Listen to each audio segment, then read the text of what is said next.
Welcome to the Real Estate Espresso Podcast, your morning shot of what's new in the world of real estate investing. I'm your host, Victor Monash. In our economy, consumption accounts for 60% of gross domestic product. Back in the 1970s, many of the Western economies experienced so-called stagflation, the simultaneous occurrence of both economic stagnation and inflation. Traditional Keynesian economists postulated that monetary stimulus by governments would by itself create economic growth. Keynesian economics was developed by British economist John Maynard Keynes during the 1930s. Was his attempt to understand the Great Depression. Keynes advocated for increased government spending and lower taxes to stimulate demand and pull the global economy out of depression.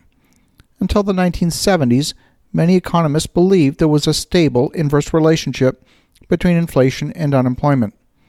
They believed that inflation was tolerable because it meant the economy was growing and unemployment would be low. The general belief was that an increase in demand for goods would drive up prices, which in turn would encourage firms to expand and hire additional people. This would then create additional demand throughout the economy. According to this theory, if the economy slowed, unemployment would rise, but inflation would fall. So to promote economic growth, a country's central bank could increase the money supply and drive up demand and prices without being terribly concerned about inflation. According to this theory, the growth in the money supply would increase employment and promote economic growth. And the 1970s proved that that theory was not true. In fact, you only need to look at Venezuela for a modern-day example of that theory not working. It took the work of economist Milton Friedman, who didn't believe in this theory of cost-push inflation. He believed that inflation is always and everywhere a monetary phenomenon.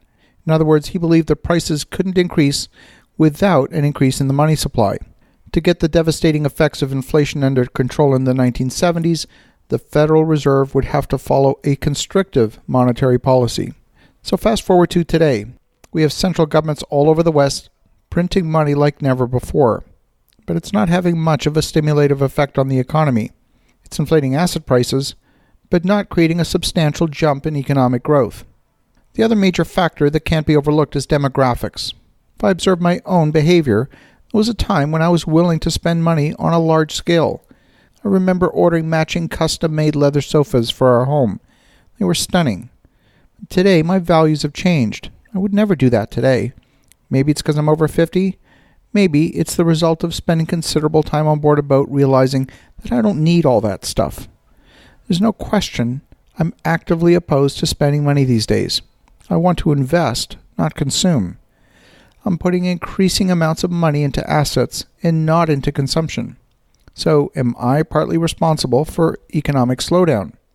I see other people my age spending less on consumption too, even if they're not investors. In our family, we took the decision to reduce our household from 2 cars to 1. The number of times when both my wife and I need the car at the same time is hardly worth justifying the extra expense. So, if there's other people out there like me, does that mean I'm the cause of the next recession? And if 60% of GDP is consumption, then consumption is the key to economic growth. Now, we have an economic system that requires never-ending growth in order to survive. Unless you have growth, there's no way to practically retire debt, and debt is borrowing from the future to spend money today.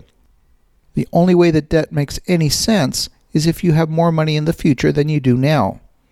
If the growth isn't there, then the only solution is the inflation of the money supply. And in the world of inflation, the currency gets devalued. It has the effect of increasing prices. And when prices rise, 3 things are affected. Number 1, people on fixed income have their purchasing power eroded. They can't spend as much on consumption. The only way to feed the consumption side of the economy in those cases is to make more consumer credit available. Number 2, savings get devalued. And number 3, debt gets devalued just the same way that savings do. That's why governments are inflating their way out of our current debt bubble. So the question is, are there new barriers to employment that are not influenced by monetary policy or fiscal policy? If you live in California, the state government continues to make it less attractive to do business there.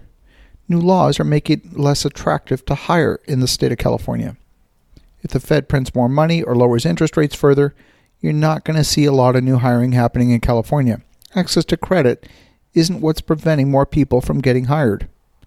If you look at Japan, as soon as their population peaked in 2005 and started to shrink, you saw economic stagnation. In fact, today there's over 11 million vacant, that's right, 11 million empty homes in Japan. The birth rate and immigration are not sufficient to sustain the population. Japan's population has continued to shrink and their fertility rate is currently 1.4, far below the 2.1 needed to maintain population constant. And the U.S. population is barely growing, largely through immigration. If you want to see our economic future, just look to Japan for a clue on how it might unfold.